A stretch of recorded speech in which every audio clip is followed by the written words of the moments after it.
Hayallerinize ilk adımınızı atın. 5.000 pound peşinat, %0 faiz, banka yok.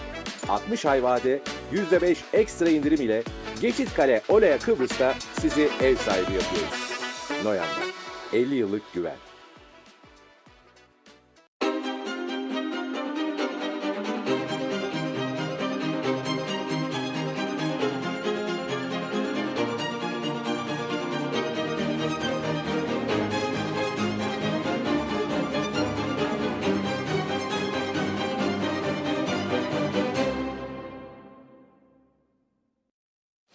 TV 2020 ekranlarından merhaba sevgili izleyenler. Gündem Özel programında Diyalog Medya Grubu Genel Yayın Yönetmeni Reşat Akar'la birlikte sizlerleyiz. Hemen konuları aktaralım. Evet, son 3 günden beri ülke gündemini meşgul eden meclis başkanlığı seçimiyle ilgili gelişmeleri bugün ayrıntılarıyla ele alacağız.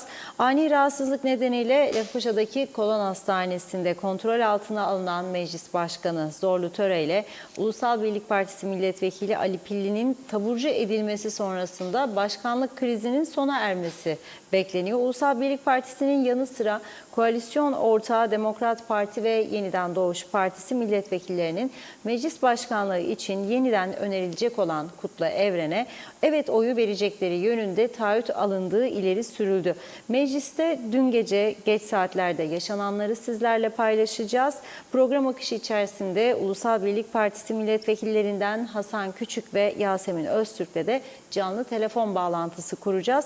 Ana muhalefet Cumhuriyetçi Türk Partisi de erken genel seçimler için meclise önerge verdi. Genel Başkan Tufan Erhürman seçimlerin 15 Aralık'ta yapılmasını istiyor.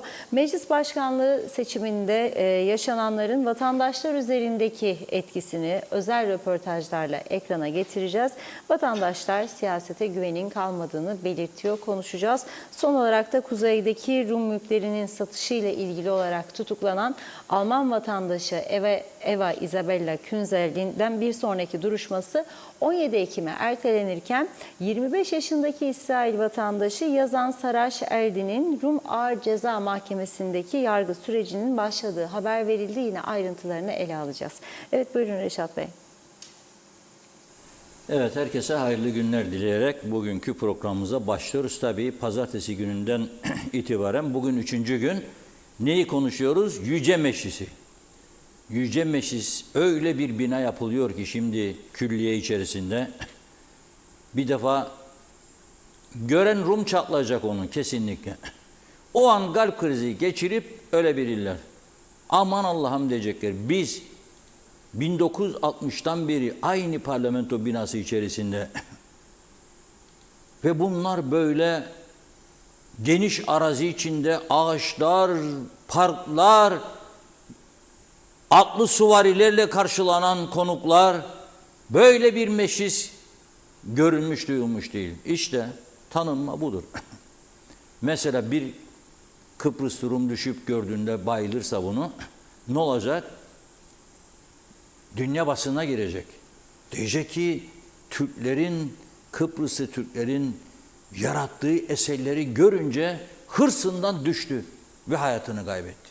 Allah o zaman işte KKTC adını her yerde yazdırır.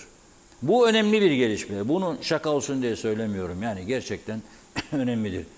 Şimdi bütün yeni meclis başkanı olacak olan arkadaşlar bunu düşünsün. Yani mesela Kutlu Evren'in adı geçiyor hala. Eğer o olursa Kutlu Bey bunu düşünsün. Böyle atlı süvarilerle girerken çıkarken karşılanacak. Zorlu Bey'e kısmet olmadı bu. Zorlu Bey sadece 3-5 tane koruma aldı. Arabacına ışık koymuştu, böyle yanar söner geçtiği yerden görsünler ki bir makam geçiyor. Esas duruşa geçin, makam geçiyor. Sonra tepki olunca o ışıkları sökmüş galiba. Ama ben emin değilim. Sökmediyse de helal olsun. Ne olacak? Yani hakikaten bir makam geçtiğini görecek millet. Geçerken duracak esas duruşta. Diyecek ki çekil kenara kardeşim. Nasıl ambulans geçerken çekiliyoruz ya. Yolun bir kenarına çekilen de tabii var ve yok. O kültür kaldı mı Kıbrıs'ta, Kuzey Kıbrıs'ta? Ben görüyorum dün akşam da 2 tane ambulans geçti Alsancak yolunda. Adamlar habire ışık yakıyor, siren çalıyor. Herkes olduğu yerde duruyor. Be geç kenara oğlum da geçsin ambulans. O kültür yok ki. O kültür yok. Kimisi Nijerya'da gelmiş, bunu hayatında görmemiş. Kimisi bilmem başka yerlerden gelmiş, söylemeyeyim isimleri. Ama olsun, yani makam oldu mu Cumhurbaşkanı, Meclis Başkanı, Başbakan, hatta ben istiyorum bakanların da olsun. Yani bir İçişleri Bakanı giderken bir yere, ya bir Maliye Bakanı, paradan sorumlu adam, önden arkadan korumalar olması lazım. Çünkü ona bir şey olursa maaşları kim ödeyecek? Kriz çıkar memlekette. Şu bu zaten, yani bir top attılar önümüze. Ali topu tut, tut Ali tut diye bir çocukların çok sevdiği oyun var ya. Attılar bir top bize, biz de oynuyoruz Ali top. Gerçekten zannediyoruz ki gerçekten yani o makamın sahibiyiz. O Türkiye'dekiler de bize bakıyor, aslında bıyık altı gülüyorlar. Gülüyorlar.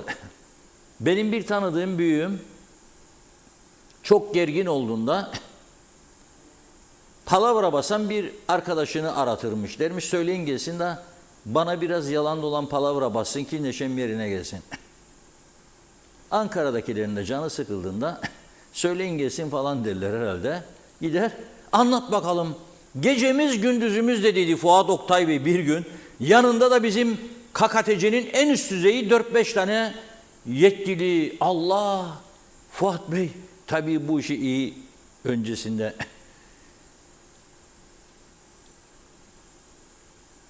anlarsınız yani. Öğrenmiş veyahut da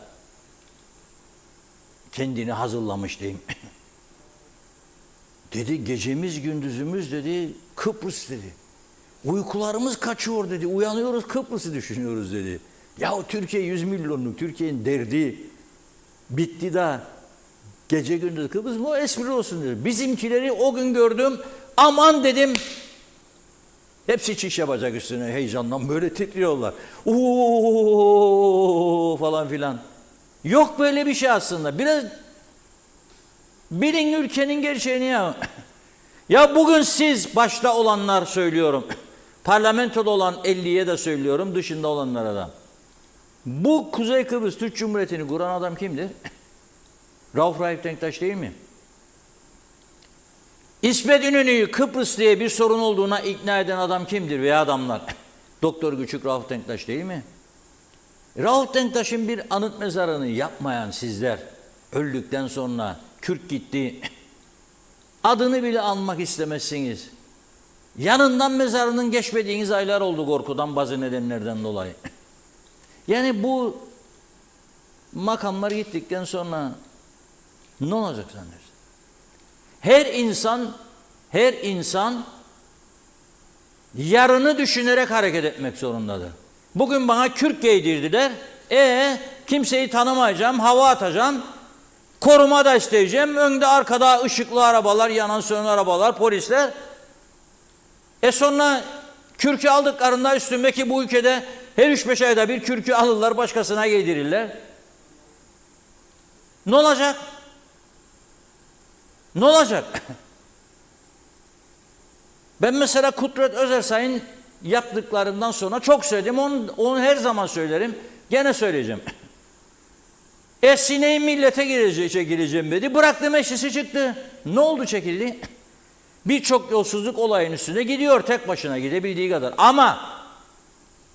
Ama hatırlayın, korumasız şoförsüz gitti diye Güzellik tarafında bir köye sandalyeyle saldırdılar üstüne, camları kırdılar. Kürk ister oğlum, bu milleti de alıştırdınız, kürk ister. Çok yanlış bir şey. Bundan dönmek lazım bir an önce. Boyumuzun ölçüsünü bilerek hareket edeceğiz. Yani bize bir sıfat verdiler, devlet dediler, tamam inandık. Bize dediler Türkiye'de ne varsa sizde olacak. Cumhurbaşkanı, başbakan, bakanlar, bakmayanlar. Sayıştay Başkanı, ombudsman, başsavcı, yüksek mahkeme başkanı, kaymakam. Bir vali yok bizde, onlarda vali de vardır. İyi ki bir de vali yok. Ya da vali olursa bir vali idare eder burasını aslında. Ben o görüşteyim yani. Bir vali more than enough der İngiliz. Gereğinden fazla bile. More than enough. Hale bakın. Oysalarmış meclis başkanı seçeceklerdi. Ya bir de dün akşama gideceğim şimdi. Ama önce Ali Pilli Bey ve Zorlu Törebey'in sağlık durumlarıyla ilgili çok güvenilir bir kaynaktan aldığımız bilgiyi sizlerle paylaşmak istiyorum. Şimdi Zorlu Bey, Faiz Sucuoğlu elendikten sonra UBP meclis grubu içindeki oylamada Faiz Bey sırtını dönerek size de dedi, bilmem ne dedi, yürüdü kaçtı. O gün bugün ortada yok. Aldatıldığını düşünüyor, kendine göre bir çizgi çizdi gidiyor. Zorlu Bey dediler, yürü de korkma, seninle. Sonra 23'ün üstünde oy çıkmadı. 5 tane sürekli aleyhinde parti içinden veya koalisyon ortaklarının içinden. Emin değilim ama bana göre parti içindendir. Ne oldu? 4. turdan sonra dediler ki bu iş tüzük.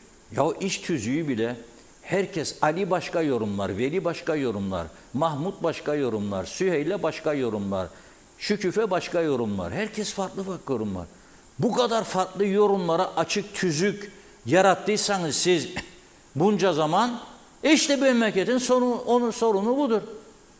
Anlaşılır hiçbir şey yok elinizde. Anayasayı istediğiniz gibi yorumlarsınız. Baba yasayı istediğiniz gibi yorumlarsınız. Yasaları istediğiniz gibi yorumlar. İstediğine uyar, istediğinize uymazsınız. Meclis tüzükleri de öyle. O öyle yorumlar, o öyle yorumlar, o öyle yorumlar. Ben en azından 4-5 kişiye sordum. Hepsi bana farklı yorumlar getirdi. 5 olmazdı diyen var, 5 olurdu diyen var. 26 aldı Kutlu Evren, olumsuz 26. Zorlu Bey 25 olumsuz aldıydı. Kutlu Evren 26 olumsuz. Tekrar olur mu meclisin reddettiği bir adam aday olsun? Olur diyorlar. Bazılar olmaz diyor. Bazıları diyor o şeydir artık yani kendilerinin onursal meselesidir. Anlaşılır gibi değil. Neyse ilk meseleye gelelim. Zorlu Bey'in 4. turdan seçim olmayacak dendiği anda yüz renginin çok değiştiği ve çok bozulduğunu yakın arkadaşlarından öğrenmiş durumdayız. Sonra Zorlu Bey'e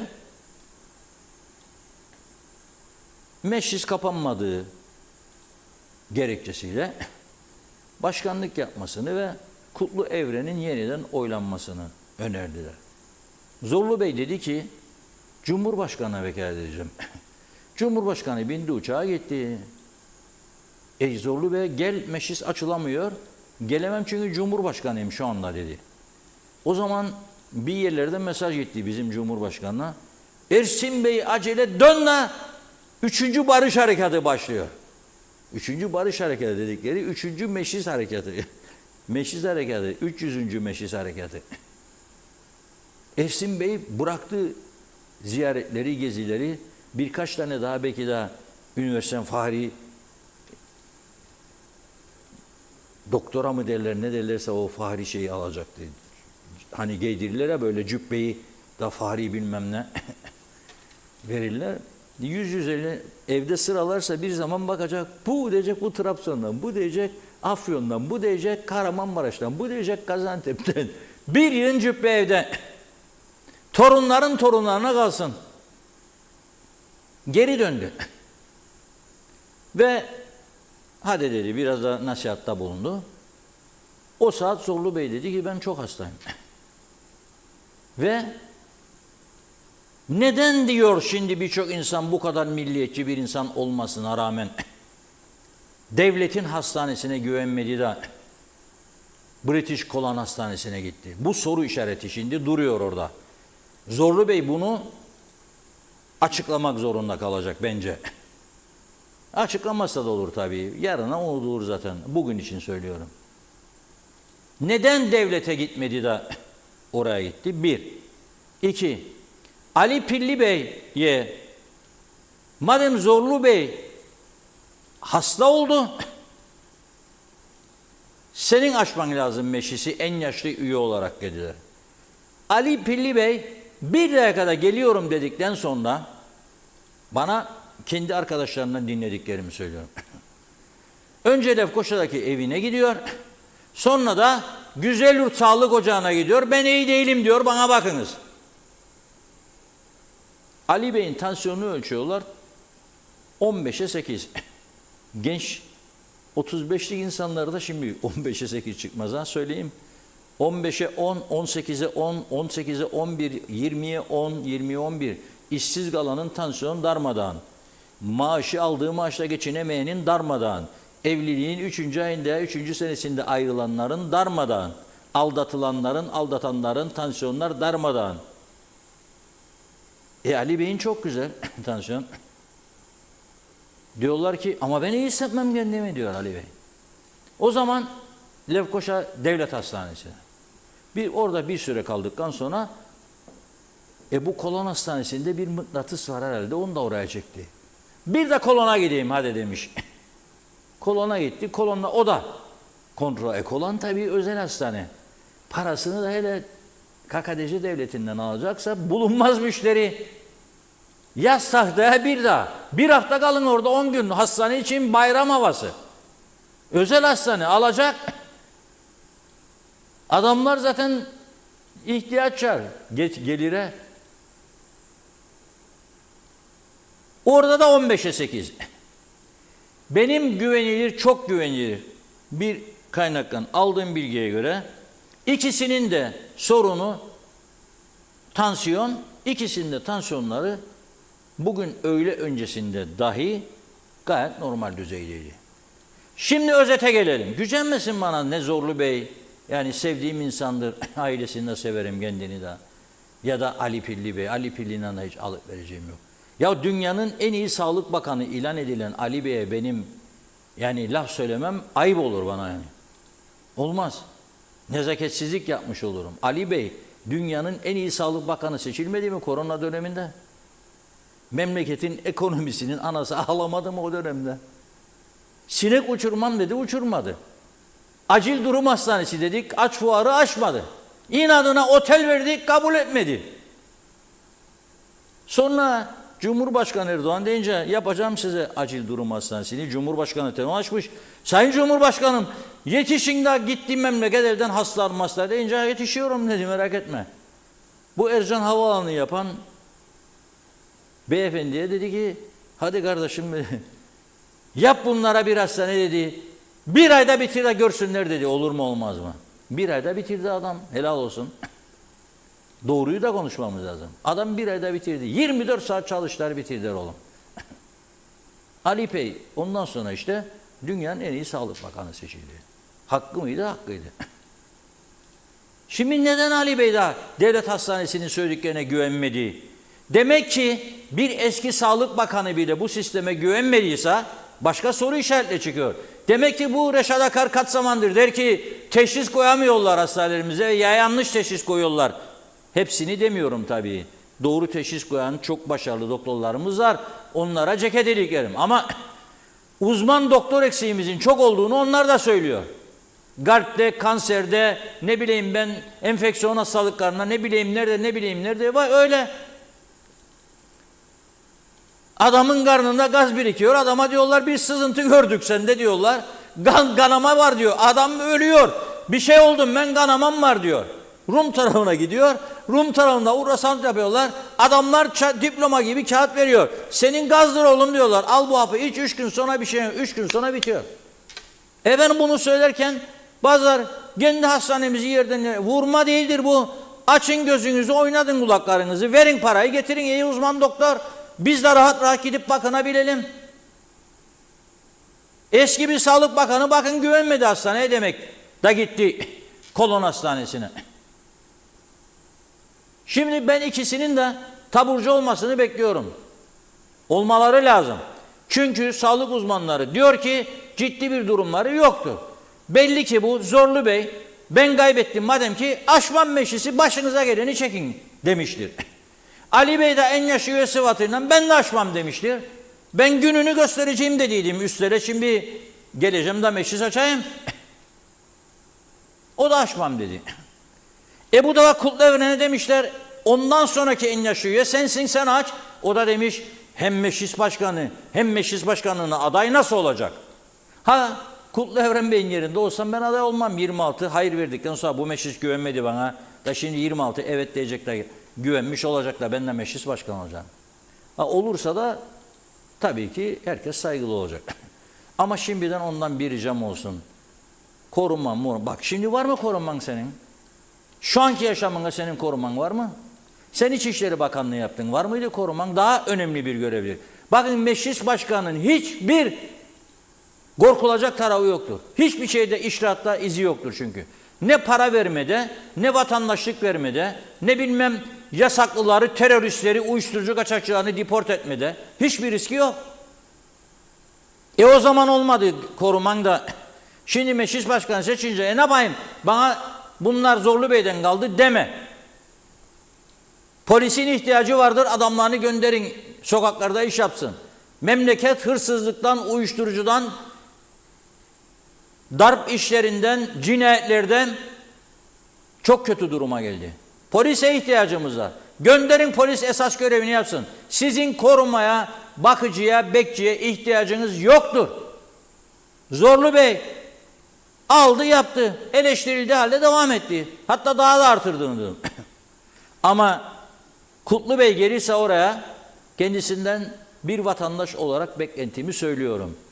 İlk gün meclis başkanı seçildiği gün desin ki bugüne kadar meclis başkanlığı için görev yapan polisimize, korumalara teşekkür ediyorum. Benim bunlara ihtiyacım yoktur. Bu kadar basit. Bunu derse şükran. Şükranlarımızı kendisine ileteceğiz. Ama bu meclisin de kendini toparlaması lazım. Hepsi de biliyor konuştuğumuzda yüz yüze arkadaşlar ki halkın kendilerine güveni kalmadı siyasete. Bazen kendileri de söylüyor mikrofon başında. Halkın siyasete güveni kalmadı, bunu toparlamamız lazım falan filan. Peki dün akşama gidelim, meclisin içini bir görelim. Bu meclisi gördüğünüzde siz nereye benzedirsiniz? İzleyin, yazınız.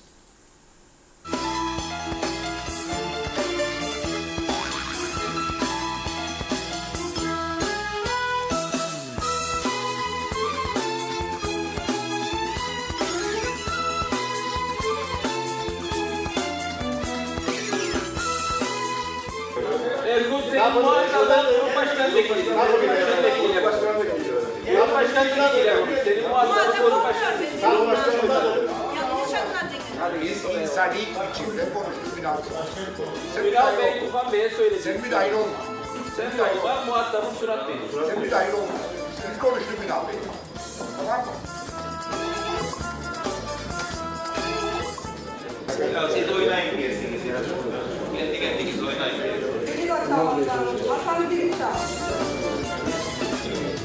Vallahi gerçekten gözlerim yaşardı. Ne performans. Eksiksiz geceli olmak isteyen. Gerçekten. Vallahi. Gözlerim yaşar. İki tane gözlerim çarptı. Gayet bir tane fotoğraf. Siz bir bayrağı açın bu memleketin önünü. Açın bu memleketin önünü. Zorlu Bey Sarayı'nda toplantı yaptınız. Niye açtıramadınız bunu? Yetki fazilet hanımla geri başlasınlar. Açtı meclisi. Ne seçmedi? Ordu meydan gelsin açtı. Ordu meydan.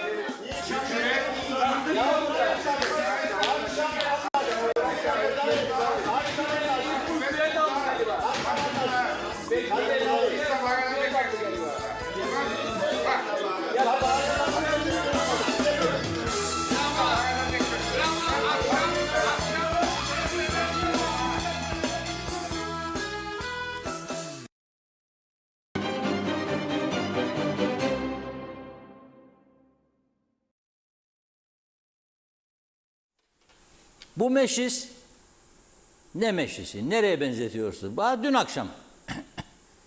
Dün akşamki meclis bu. Nereye benzer? Ha başka meclislerde o. Türkiye Büyük Millet Meclisi'nde yumruklar mumruklar hastanelik olanlar var. Çok şükür daha bize hastaneye kaldırılan olmadı. Aman inşallah olmaz. Üzümü görerek karar derler.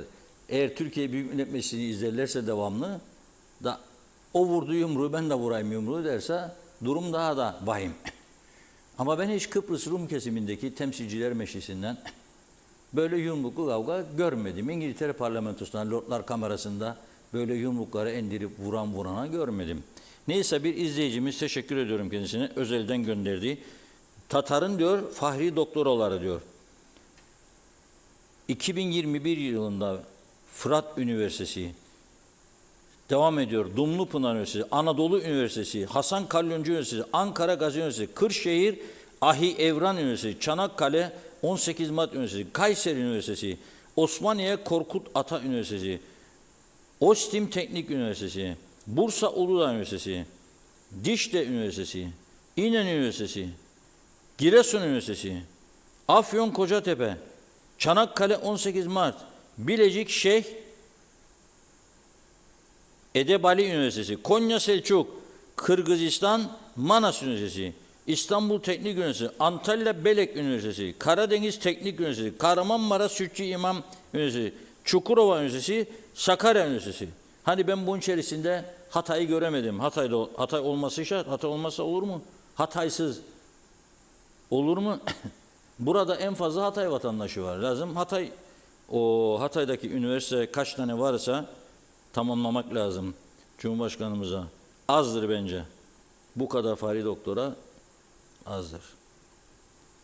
Şimdi ben tabii üniversitenin yaptıkları bu ödüllendirmelere ve Cumhurbaşkanımızın gidip bu cübbeleri giymesine bir şey diyemem. Yani o onların kararı, takdiridir. Verirlerse alacak yani, niye almasın. Ama önemli olan benim kafaya taktığım meclisin halidir. Meclisin halidir. Şimdi dün akşam bu olaylar yaşanırken Cumhuriyetçi Türk Partisi meclise bir önerge sundu ve dedi ki erken seçim istiyoruz. Tarih de verdi 15 Aralık 2024. Meclis başkanlığını bile seçemeyen iktidar ortakları bunu yapsın. Bugün Erhan Arıklı Bey satranç oyununa benzettiği mecliste olanları ve sonunda dedi usta bir oyuncu olan Ünal Üstel başardı ve 26 ile göreceksiniz seçilecek. Kim seçilecek? Kutlu Evren. Nasıl seçilecek? O 5 tane sürekli hayır oyu veren arkadaşlar evet'e dönecek. Ve 26 ile meclis başkanı seçilecek. Öyle deniyor bize.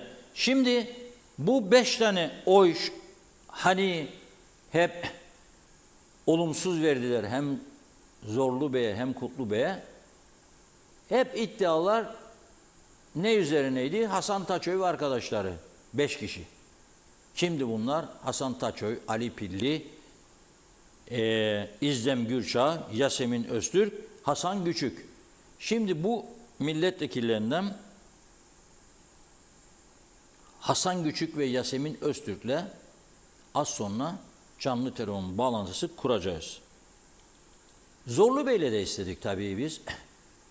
Ekibimizi hastaneye gönderelim, gelsin, şikayetlerini anlatsın ve bundan sonraki düşüncelerini anlatsın. Yani bir meclis başkanlığı için kilitlenmesin bu ülke. Yazık 3 gündür gündem bu. Bakın Rumlarda ne gündemleri var, neler var. Bizi bekleyen çok büyük tehlikeler var. Biz güçümsüyoruz hala da bu mülkiyetle ilgili açılan davalar ama ardı arkası geliyor bu işin. Biraz sonra konuşacağız bunları da.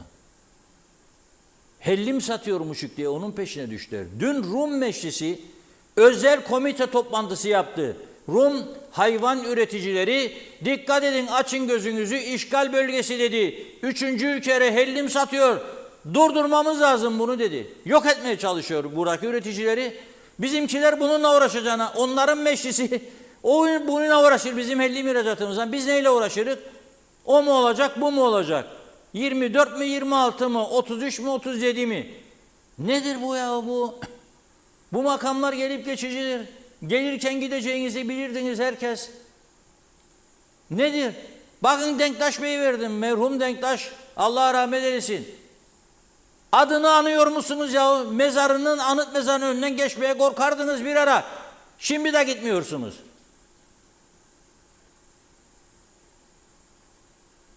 Kültürümüzün ne olduğunu unutmayalım. Nereden nereye geldik? Varsa kürk, tamamsın. Yoksa kürk yoktur. O hale getirdik toplumu da. Alıştırdık çıkarcılığa. Şimdi bunun altından nasıl kalkacak? Forever bilmiyorum. Bundanım çok mesaj var. Evet, öksürüyor bana altın al. Siz duymuyorsunuz ama ben duyuyorum burada. Hafif öksürdüğünü anlarım. Evet, Başlayalım, hızlıca sonra okuyalım. telefonlara geçeceğiz. Evet, dün de tamamlayamadık mesajları. Evet, Şerife Turgay Derya, Mustafa Özcan, Şenol Tatlıcıoğlu, Sürmeli, Yeltekin. İyi yayınlar diliyor. İzzet Ahmet, Hüseyin Noroğlu, Erdal Yarkın, Manolya Şahin, Necla Sevil, Hüseyin Boşnak da hayırlı yayınlar dilemiş. Londra'dan selamlar. Mehmet Ali Özdemir Tatlısu'dan selamlar. Metin Maraşar'a hoş vakitler, iyi yayınlar diliyor. Ahmet Yaşar da İzmir'den selamlar. Malkoç Celal, çok merak ediyorum Sayın Ali Pilli ile Sayın Zorlu Töre neden devlet hastanesine yatmadı? Çünkü güvenmiyorlar demiş. Mehmet Uluçaylı, meclis başkanlığı seçimi Reşat Bey'in deyişiyle tam bir maskara leki.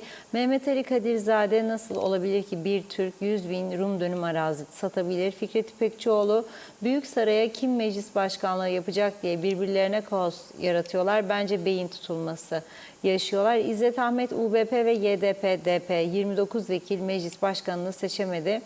Ama CTP Hodri Meydan seçime gidelim dedi. 24 vekil çıkarabilecekler mi? Ünal Üstel Bey'i nedir korkutan? Eskoy Kutluer, dilerim 26 red oyu alan birisi yeniden aday yapabilirler mi diye soruyor.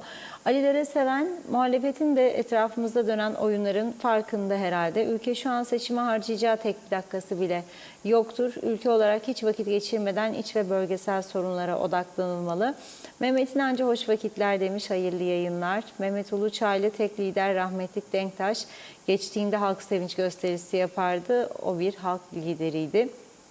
Niyazi İnancı, Reşat Bey'i gerçekçi ve tarafsız yayınları için takdir ediyorum. Osman Rakıbet, bu memleket bizim.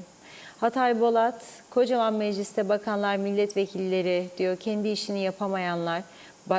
Bu bakanlar başka işe karışırsa ne olur? Böyle olur. Böyle meclise böyle idare lazım.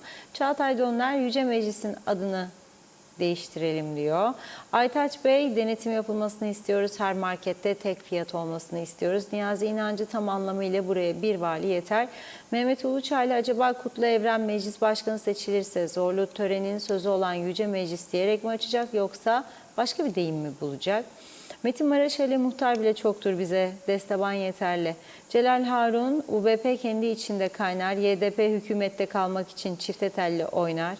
Sayın Ersin Tatar, egemen eşit iki devlet diye bağlar, körler sağırlar, birbirine ağırlar. Vatandaşın da zamlardan dolayı açlıktan anası ağlar demiş. Alper Ali Güllü, güzel ülkem, umudumuzu kesmeyelim. Soner Sabirler, ülkemizdeki vekillerin, bakanların koltuk savaşı için öyle bir mücadele ediyorlar, emek harcıyorlar ki demiş, takatları sona erer, hastanelik bile olabilirler. Bu savaş, bu mücadeleyi halk için hiç kimse yapmaz.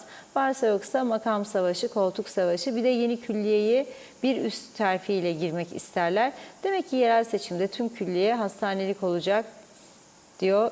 Ben Sayın Töre ve Pilli'ye geçmiş olsun der, acil şifalar dilerim. Zeliha Adaman, vali gelsin başka çare yok dedi o da. İzzet Ahmet, 26 red oyu alan Kutlu Evren Bey nasıl kabul edecek? Kabul görmedi. UBP zihniyeti, ne beklersiniz, mahvettiler ülkeyi diyor. Hala otururlar o koltukta. Erhan Yapıcıoğlu, külliye bittikten sonra o gösterişle örtülü ödenekler 2 katına çıkacak. Ercan'ın elektriğini halk ödüyor. İkinci bir elektrik borcunu da sırtımıza yükleyecekler. Sayın Eker, Kemal Sunal filmlerine konu olacak bizim kanatlı meclisimiz. Ha gayret çalışsınlar, dünya bizi alkışlayacak ve tanıyacak. Ayten Teran, meclisi açmasınlar diye vesile, beraber sohbet yapacaklar, onun için ayrı kalmasınlar demiş. Celal Ağar'ın, öyle bir zamana geldik, siyasetçiler vatandaşın sağlığını, refahını düşünmesi gerekirken vatandaş da siyasetçinin refahını ve sağlığını düşünür oldu. Ferda Küçülmez, Türkiye vali olasın, her şey yoluna girer. Mehmet Ali Özdemir, Bu kargaşadan kurtulmanın tek yolu muhalefet başbakanla Aralık-Ocak ayında erken seçim konusunda uzlaşıp bütçe görüşmelerini tamamlayıp seçime gidilmeli. Ancak burada şuna dikkat edilmeli. Meclis başkanlığında hali hazırda Zorlu Bey'le sürdürülmeli. Hatırlayın, yeni birinin gelip öğrenmesi ayrı zaman kaybı. Bu anlamda başka türlü çıkış bulamazlar. Günün sonunda bu şekilde uzlaşmak zorunda kalacaklar diyor. Arif Mustafa Cüce buradaki sosyal mesaj verildikten sonra Yüce Meclis'in başkanı seçilmiş olacak. Ama önce mesaj. Mehmet Uluçaylı 2020'de korona hastalığı bizi darmadağın etmişti. O biter bitmez 2024'ün 3. çeyreğinde koltuk hastalığı bizi sarstı. İnşallah ilacı bulunur. Ali Dereseven ülkenin düzelmesi için vekil sayısı 30'a düşürülmeli. Müsteşar müdür, resmi hizmet araçları azaltılmalı. Ek mesai, örtülü ödenek kaldırılmalı. Ülkeye göç durdurulmalı. Kaçakların gönderilmesi, herkesten ayrım yapılmadan vergiler toplanmalı diyor. O zaman ülke ayağa kalkar. İbrahim Yalçın da nasıl olmazsa sütçünün kesesinden ödenecek. Onun için özel hastaneye giderler. Fatma Gürer, Zorlutöre ve Ali Pilli bugün saat 18'de taburcu olacakmış dedi. İsmet Ezel ikisi de açmamakta haklı. 26 red alan tekrar aday olmamalı. Orhan Aslan, özel hastaneye yatmaları heyecandandır. Koltuk gidecek mi, kalacak mı? Heyecan iyidir. Vücuttaki kan akışı hızlanır diyor. Kalp daha sağlıklı çalışır. Turgay Gezen, hükümetin büyük ortağı olan siyasi parti ne yazık ki gündemi saçma sapan uygulamalarla meşgul etmekte. İnsanların aklıyla dalga geçiliyor. Tek dertleri bireysel çıkarları. O kadar önemli ki makam koltuğu elden gitti mi tansiyonları fırlatacak kadar ciddi konu. Bu da bize şunu göstermekte. Aslında bu parti söylenildiği gibi mukavemetçi ruhun siyasal ifadesi değil, siyasetin bireysel çıkarlarına göre dizayn edildiği bir partidir. Meral Kavas kolay gelsin demiş. Alper Şekerci, vekillerden ne diyor? Hiçbirisi herhalde meclis başkanı veya bakan yapılmamalı. Hasan Nihat Erduran, koruma makamıdır. Makam odaları da kimsenin değil. Yanlış bilmiyorsam demiş. Geçmişte Lefke'de Kudret Hoca'ya da saldırı olmuştu. Mehmet Taş, Hababam sınıfı, Sayaraker seçim erken seçim, yani de seçime katılsın.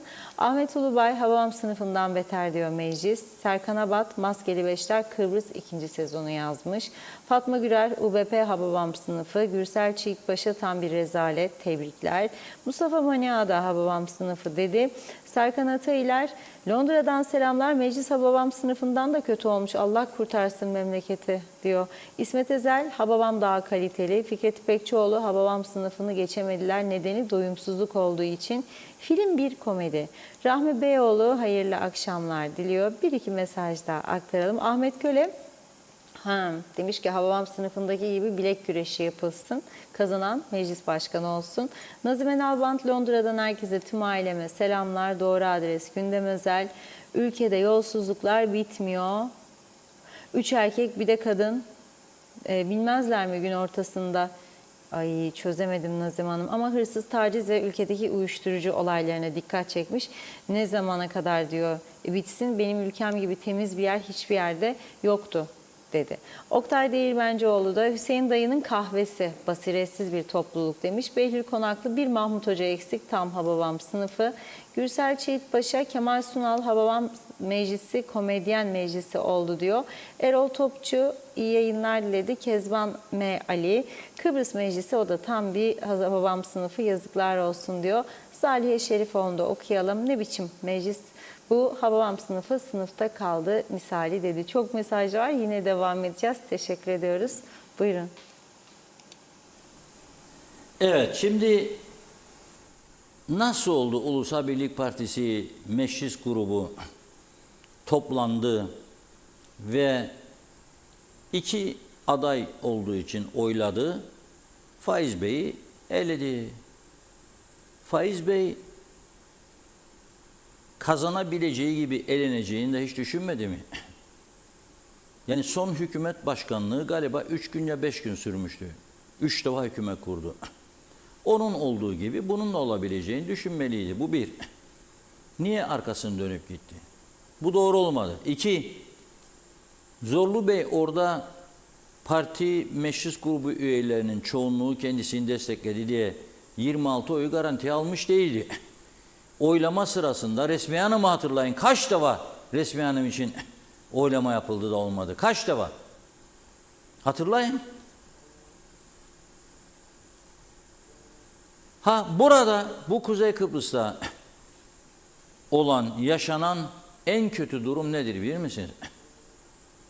Eğer beni seçerseniz tamamsınız. Sizden iyisi yok. Eğer beni seçmezseniz küstüm, darıldım, oynamam. Ne hakkınız var? Ne hakkınız var?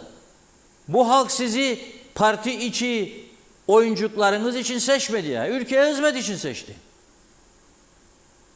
Nedir sorun? Sorun nedir? Evet, şimdi UBP'den Hasan Taçöy grubundan 5 milletvekili gider. Toplam biliyorsunuz.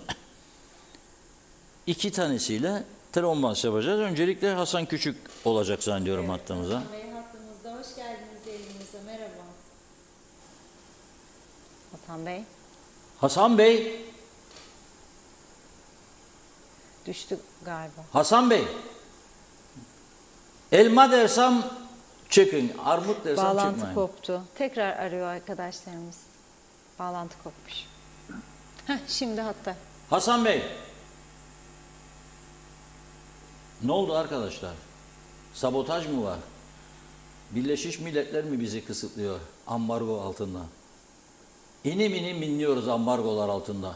Her gece meyhaneler full up, eğlence merkezleri, defli dümbelekli eğlenceler. Allah sabaha kadar.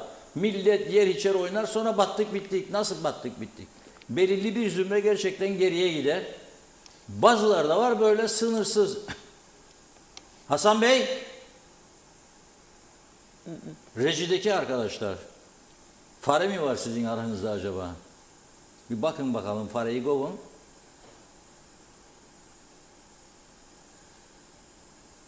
Yani bu çağda bir telefon bağlantısı yapılamazsa gerçekten ben üzülürüm.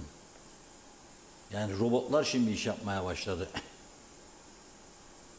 Robotlar yapıyor. Bunu yap diyorsun, robot gelip yapıyor. Yemek götür diyorsun, yemeği götürüyor. Adama kahve yap diyorlarmış, kahve yapıyor robot. Hazır mı? Arıyorlar. Çok az kaldı gibi.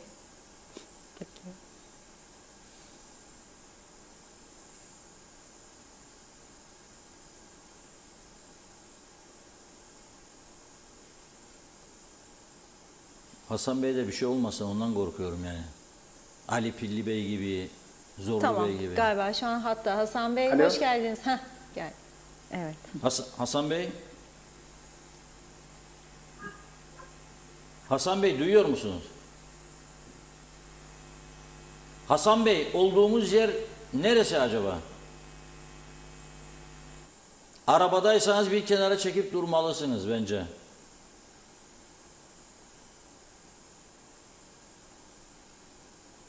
Arkadaşlar o zaman Yasemin Hanım'ı deneyin. Yasemin Öztürk.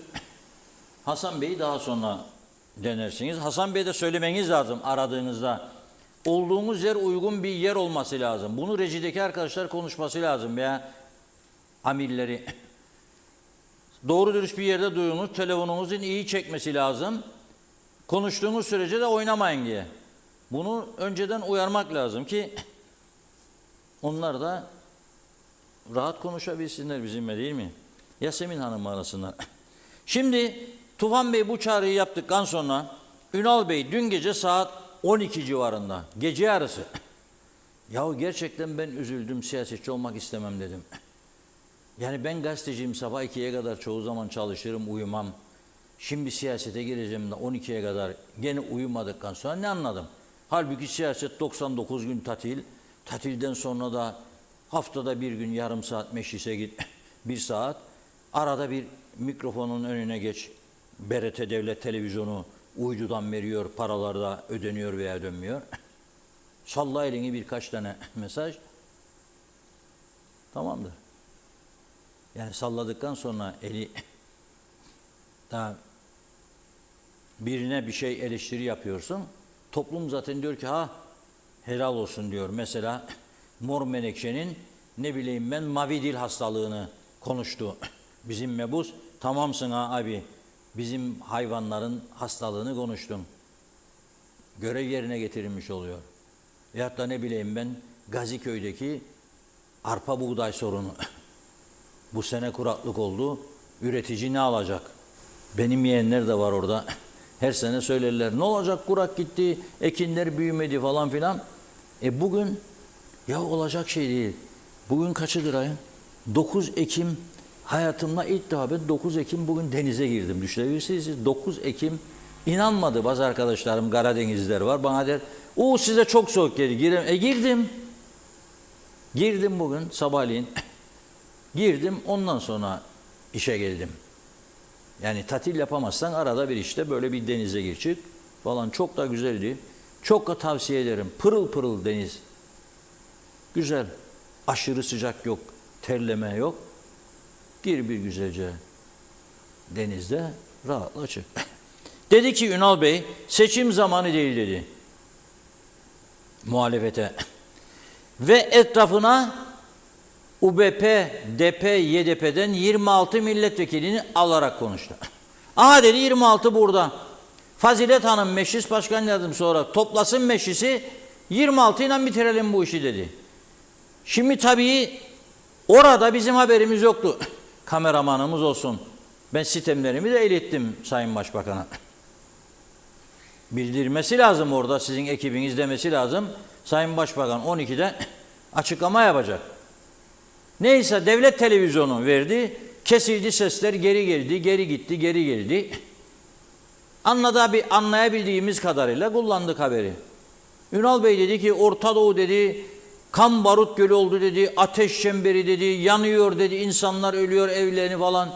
Bu kadar sorun varken dedi, ülkede de dedi, erken seçimi düşünemeyik dedi. Erken seçim zamanı değil dedi. Hükümet 2020'ye kadar görevde. A26 hazırdır buradaydı. Bakın etrafınıza dedi. Şimdi ben etrafa baktığımda 26'ın tamamını göremedim. Dedim ki Hasan Taçoy Bey orada mıydı? Evet dediler.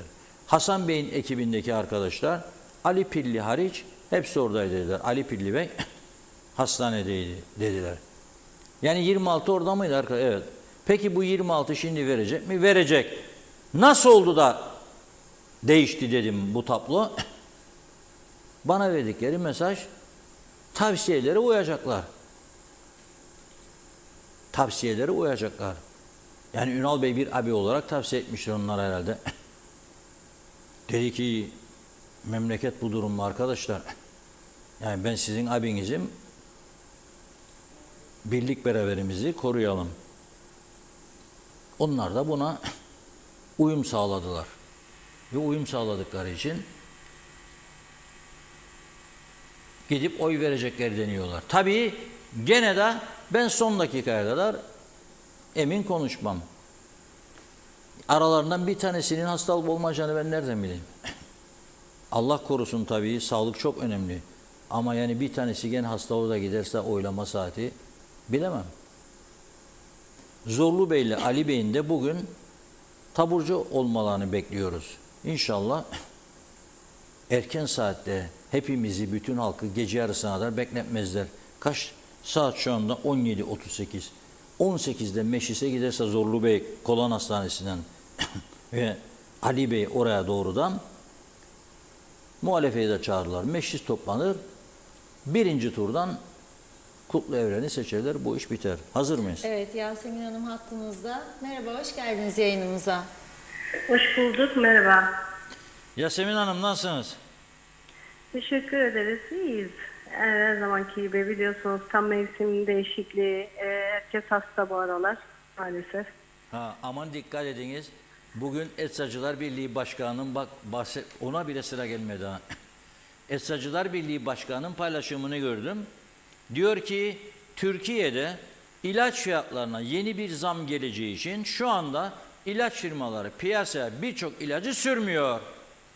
Bir haftaya kalmaz bizde de ilaç eksiklikleri baş gösterecek. Şimdiden söyleyeyim diyor. Fiyatlar artacak tabii ama ilaç eksikliği. Tam da bu mevsim değişikliği. Grip mırip bizim doktorlar da antibiyotik yazmaya çok meraklı. Öksürdü mü adam al antibiyotiği git. Ne bileyim hapşurdu mu al antibiyotiği git. Çok ihtiyaç olacak. Neyse gelelim sizin meclisteki duruma. Bu oylamalarda Zorlu Bey'e ve daha sonra Kutlu Evren Bey'e olumsuz verilen oyların bütün sorumluluğunu sizin gruba yüklemeye çalıştılar. Önce bundan baş. Tabii Normalim siz de yani hayır dediyseniz evet demeniz zor olur şu anda belki ama ben sizin açık sözlülüğünüze güvenerek söylüyorum. Siz diğer milletvekillerinin biraz daha açık sözlüsünüz. Nereden çıktı bu hayırlar size göre? Şimdi biz zaten böyle bir şeyle karşılaşacağımızı biliyorduk. Daha önce de bir gün önce konuştuk. Dedik ki bunlar, yani bu herhangi bir oyun olursa ve sonrasında suçu bize atabilme şansları var. Bu konuşuluyor. Biz de tabii kendi aramızda konuştuk ve oylarımızı kesinlikle, yani hani hep beraber oturduk ve vereceğimizle ilgili sözleştik. O gün geldiğinde de daha bir gün öncesinde de zaten Zorlu Bey'le de konuştum. Böyle böyle bir durum var. Biz açık kullanmaya çalışacağız. Her ne kadar da bu tüzüğe de aykırı olsa elimizden geldiği kadar açık kullanmaya çalışacağız. O da dedi ki gerek yok, ben size güveniyorum. Dedim ki yani güvenme meselesi değil ama oynanan çirkin oyunlar var maalesef. Onun için göstermek zorundayız. Ve günün sonunda tabii dediğimiz oldu. Tam 5 kişi sanırım veto oyu kullandı ama Sayın Zorlu Töre'de, Sayın Kutlu Evren de bizim kendilerine verdiğimizi biliyor. Çünkü ülke bu kadar sıkıntıların içindeyken, dünya 3. Dünya Savaşı'na giderken, bugün baktığımızda İsrail Lübnan'a savaş açarken ve yanı başımızda bizim de çok uzağımızda savaş değilken bizim daha emin adımlarla, daha dikkatli adımlarla yürümek lazım. Böyle ufak meselelerle gündemi meşgul etmememiz gerekiyor ama maalesef şu var, fırtına da kaptan belli olur. Bu büyük, şu anda 2 gündür büyük sıkıntılar yaşıyoruz. İnşallah bir an önce tabii bunun da artık nasıl söylesem diye doğru kelimeyi kullanmaya çalışıyorum. Çünkü kimseyi de zan altına bırakmak istemiyorum. İnşallah bu sorunlar bir an önce hallolunur. Ama maalesef bizim parti meclisi sayfasında, grubunda da bizi linç girişimlerinde bu 5 kişiye işte asılsız iddialar, asılsız sataşmalar vardı. Çok üzüldük açıkçası. Bunun böyle olacağını evet biliyorduk ama bu derece tabii bizim açık açık vermemize rağmen bizi yine de linç etme girişimlerinde bulundu. Sayın Başkan'a da ben bunu ilettim. Sayın Başkan dedim, bakın parti meclisinde bizi hedef gösteriyorlar. Sizin de bildiğiniz gibi biz çok net bir şekilde kullandık. Hem Kutlu Evren'e hem Zorlu Töre'ye, siz de bunu çok iyi biliyorsunuz. Bunun lütfen önünü alın diye grup toplantısında söyleme gereği duyduk. Evet peki meclis iş tüzüğü oy kapalı kullanılır diyor ama yani neticede Kur'an-ı Kerim değil. Siz bunu göstererek mesela bu akşam bir oylama olursa göstererek atarsanız ne olur? Yani bir sorun mu olur? Bir yaptırımı yok ama evet tüzük gereği gizli olması gerekir ama dediğim gibi bir takım çirkin oyunlar oynandığı için bizi bu yola mecbur bıraktılar diyebilirim. Yoksa ben de tabii ki istemezdim bu şekilde oyumu en azından başkana, Zorlu Bey'e veya Kutlu Bey'e gösterme, oy doğrultumu gösterme zorunda kalmam gerekmemesi gerekirdi ama gerekti. Çünkü böyle bir oyun yaşanacağını biz aslında bir gün önce de konuştuk. Ve dediğimizde olduğu çok kötü. Tabii bunlar kimdi, kim kullanmadı, kim red oyu verdi onu bilemiyorum ama daha doğrusu bilemiyorum değil. Aslında belli isimler konuşuluyor ama emin olmadan bu isimleri zikretmek, zaten partimi de yıpratmak adına böyle bir şey yapmayı doğru bulmuyorum. Ama artık birlik beraberlik olma zamanı, kurultay bitti. Ve bunu kurultaya mal etmek ve maalesef bizi hedef göstermek çok daha kolay geliyor herhalde. Bir parti başkanı da bizim koalisyon ortaklarımızdan maalesef haberlere de konu oldu bu durum. Bizim bu kurultay kavgasına neşet ettiğini dile getirdi. Onu da grup toplantısına o da geldi ve onun da açıkça yüzüne söyledim. Yaptığınız çok doğru değil. Bizim o doğrultumuz, biz çok açık kullandık. Sizin yaptığınız doğru değildi diye söyleme gereği duydum. Yani bunlar çirkin şeyler. Ülkenin gerçekten artık hizmete ihtiyacı var. Birilerini itibarsızlaştırmak, ötekileştirmek çok kolay görünüyor ama hoş değil. Artık birlik beraberlik zamanı, kurultay bitti. Evet, sonuç her ne olursa olsun bazı tabii kurultay sonucu hani bize göre nasıl diyeyim çok demokratik bir seçim olduğunu düşünmememize rağmen biz partimizi yıpratma bundan sonraki süreçte partimizin yanında olmak zorundayız. Başkan kim olursa olsun, ne olursa olsun hep beraber hareket etmek zorundayız. Onun için de elimizden geleni yapıyoruz. Çünkü gerçekten son zamanlarda dünya artık 3. Dünya Savaşı'na doğru giderken, bu kadar ekonomik sıkıntılar varken bizim meclis başkanı kavgasını konuşmamamız gerekiyor. Ama dediğim gibi kaptan fırtına da belli olur. Şu anda da bir fırtınanın içindeyiz. Durum da zaten ortada. Peki siz meclisteki havayı kokluyorsunuz. Yani sizin grup 5 kişi, Hasan Taçoy Bey'in grubu diyelim. Eğer evet oyu verdiyseniz gerek Zorlu Bey'e gerekse Kutlu Evren'e, bu 5 sonunda da 6 fire nereden çıkmış olabilir? Yani koalisyon ortakları 5 kişi. Tümü hayır verse, ki ben bilmiyorum verip vermediklerini suçlamak istemem, ama sizin dışınızdaki UBP'lilerden mi şüphelenirsiniz, koalisyon ortaklarından mı şüphelenirsiniz? Yani bizim konuşulan partinin içinde bir takım isimler zikredilir ama ne kadar doğru onu tabii söylemem doğru değil ya da ne kadar doğru tabii gözümle görmediğim için bizleri duyumlara göre tabii kulağımıza gelen bilgiler. Ama birini açıkça suçlamak dediğim gibi doğru değil. İnşallah toparlanır çünkü artık kurultay bitti. Bu saatten sonra birleştirici olmak lazım. Yalnızca söylemde değil, fiiliyatta da artık eylemde de birleştirici olmak lazım. Bu da başkanın görevi.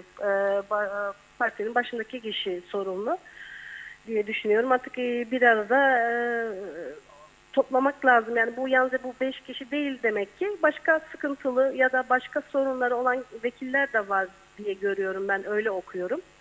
İnşallah dediğim gibi değildir de koalisyon ortakları ret vermiştir diye düşünüyorum. Yani umarım öyledir. Tabii konuşulanlar tam tersi diye bize de bazı söylemler geliyor.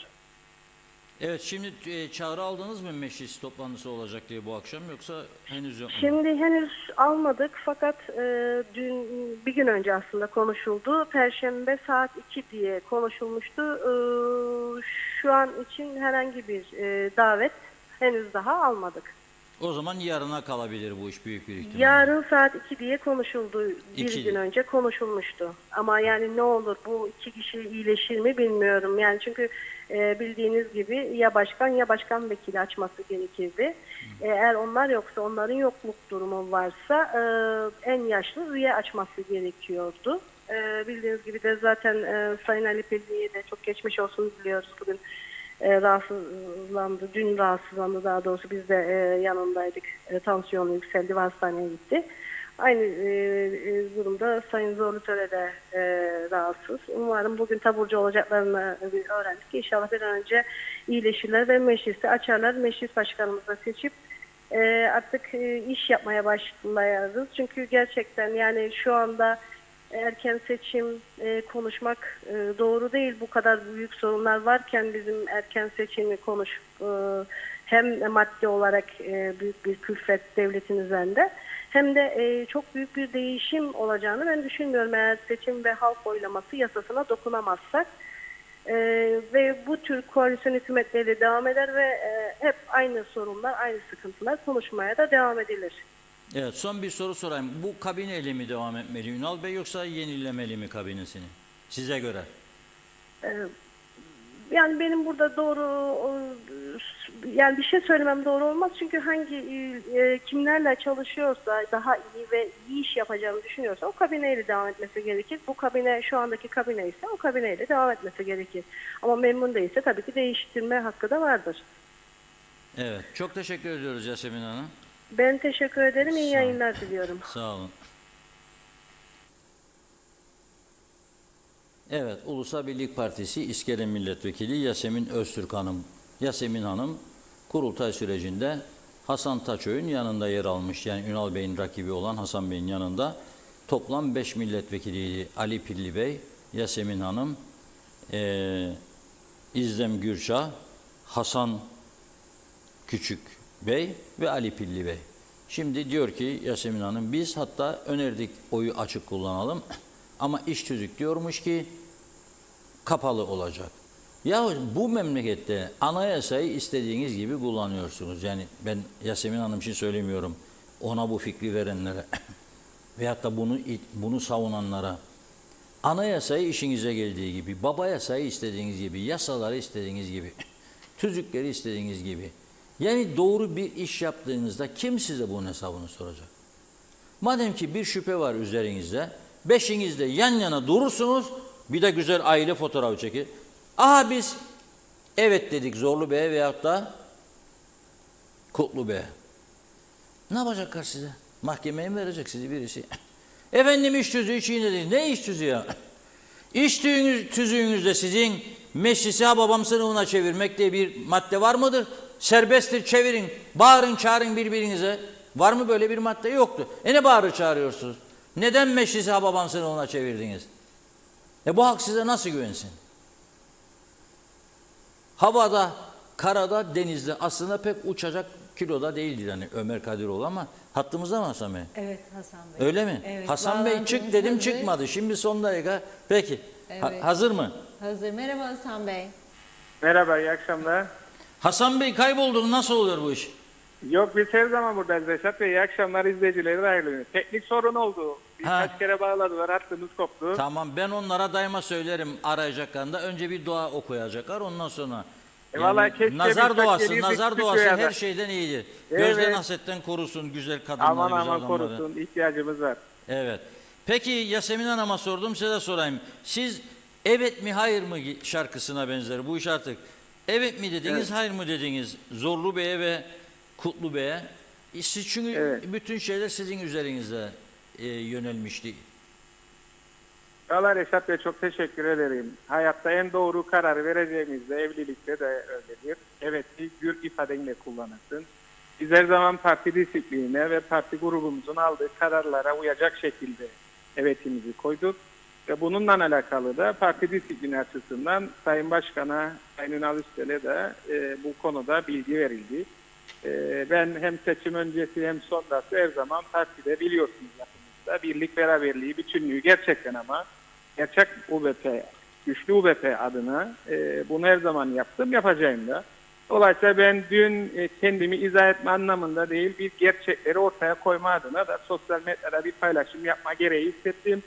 Çünkü kulaktan duyma böyle jargon ifadelerle insanların en kolay yaptığı birilerini karalamak, suçlamaktır.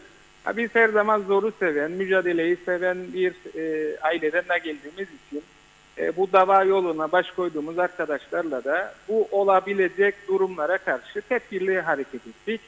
Oyumuz da nettir, alnımız da nettir, vicdanımız da temizdir, gönlümüz de temizdir. Bu anlamda bundan sonraki süreci de yine günden daha çok çalışarak ama gerçekten partimizin ve ülkemizin geleceği açısından bu sorumluluğu alarak hareket edeceğiz. Evet yani kimi önerirse parti evet diyecek misiniz mesela bu gece veya yarın? Şimdi grup kararı neyse olması gereken de odur. Biz bu disiplinle büyüdük. Biz her zaman parti grubu kararının bizim esasımızdır ve tartışılmaz. Biz şunu söylüyoruz. Ulusal Birlik Partisi'nin milletvekili değiliz sadece. Halkın milletvekiliyiz. Dolayısıyla halkın evi olan mecliste hesaplaşma yeri değildir.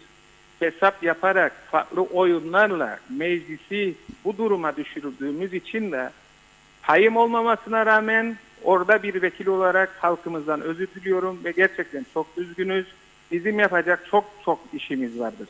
Biz bunları konuşacağımız, dünyada yaşanılan, Orta Doğu'da yaşanılan, Türkiye'mizde yaşanılan, gerek Orta Doğu'daki savaşları düşündüğümüzde sosyal sorunları, sağlıkta, eğitimde, ekonomide, sosyal yaşamda ve buna bağlı olarak iş yaşamındaki sorunları, yasaları konuşacağımıza bir haftadır sizlerin gündemini biz meşgul ettiğimiz için bu şekilde ben çok üzgünüm. Bunu yaşamamamız gerekir ama bunlardan da herkesin ders alıp bu süreci, bu krizi iyi yönetip bir daha yaşanmamak adına da bu görev sorumluluk da Sayın Başbakan Ünal Üstel'indir. Umarım bu krizi de yarın veya bir sonraki gün hep birlikte çözüp halkımızın beklediği yasaları ve hizmet anlamında önceliklerimize göre çalışma hayatını normalleştiririz meclis adına. Evet, peki siz yarın o zaman veya bu akşam ne zaman toplantısına meşgulüz? Tabii bu artık bilmeceye döndü. Evet. Açık oy kullanalım diye bir teklif yapmayı düşünür müsünüz? Herkes bilsin kiminle oy kullanır. Ne var burada? Vallahi ben açık söyleyeyim. Biliyorsun Reşat Bey, ben düz adamım. Her zaman da açık sözlüyüm. Siyasetinde de öyleyim.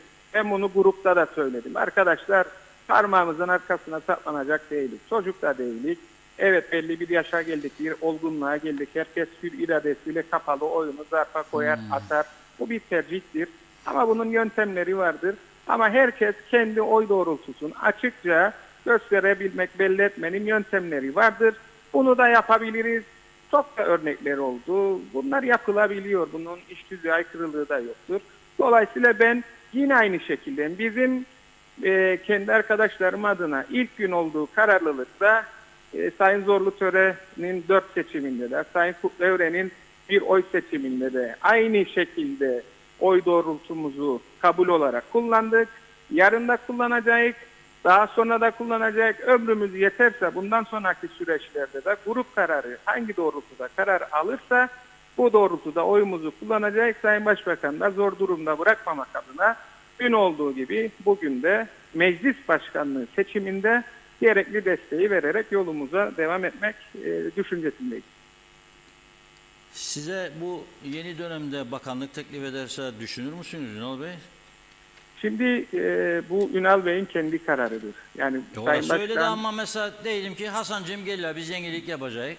Sana da bir bakanlık verelim derse hangi bakanlığı tercih edersiniz mesela? eğer ki bakın Esat Bey, eğer ki gerçekten her milletvekilinin, her siyasetçinin belli bir olgunluktan sonra ülkesinin ihtiyacı duyan hizmetleri, reformları, siyasal dönüşümü hayata geçirmek adına siyaset yapar. Biz gül tarlasında gül toplamıyoruz. Tabii ki politika üreteceğiz, tabii ki çözüm üreteceğiz, tabii ki bakanlıklarla birlikte uyumlu çalışabilecek ve bu icraatları hayata geçirebilecek politikaları üretmek bizim görev sorumluluğumuzdur. Bu anlamda zaten siyasete girdik ve bugünlere geldik ve yapmış olduğumuz söylem politikalarımızın da bir karşılığı oldu.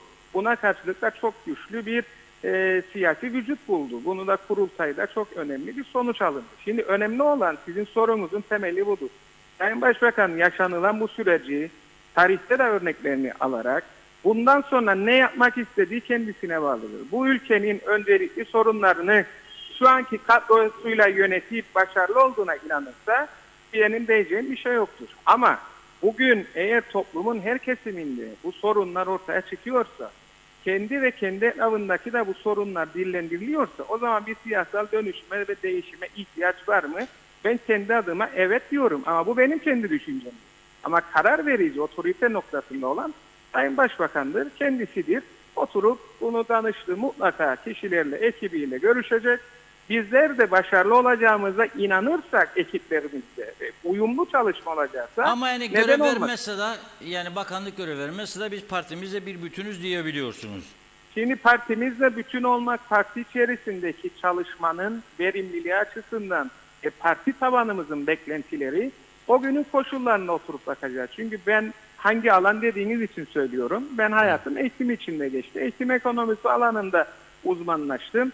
Hem uygulamaya hem teorik olarak bu bilgi birikimimle yapabileceklerim ortada. Ben ilk günden itibaren açıkça şunu söylüyorum. Eğitim alanında en çok mücadele eden, sorunları dile getirenden ziyade daha çok çözüm üreten kişilerim. Ama eğitim teknik bir alandır. Bunlara günün koşullarına ve ihtiyaç duyduğumuz alanlarda çözüm bulmazsak ve bu ülkenin gençliği ve eğitim sistemi ve eğitimin yansıması ekonomik alanda gelişme olmazsa ben tabii ki bunlarda gerekli mücadelenin çok daha fazlası bu kavgayı veririm. Bu daha iyi hizmet yarışıdır. Daha hizmet anlamında zaten bu mücadelenin içerisindeyiz. Dolayısıyla sorduğunuz soruyu iki başlık altında değerlendirmek Anladım gerekirse ben. Duruma göre o günün koşullarında Evet. oturup onu tekrar konuşacağız Reşat. Evet. Çok teşekkür ediyoruz Hasan Bey. Ben teşekkür ederim. Kolay Hayırlı gelsin. akşamlar, iyi yayınlar dilerim. Sağ olun, Hoşça iyi kalın. akşamlar.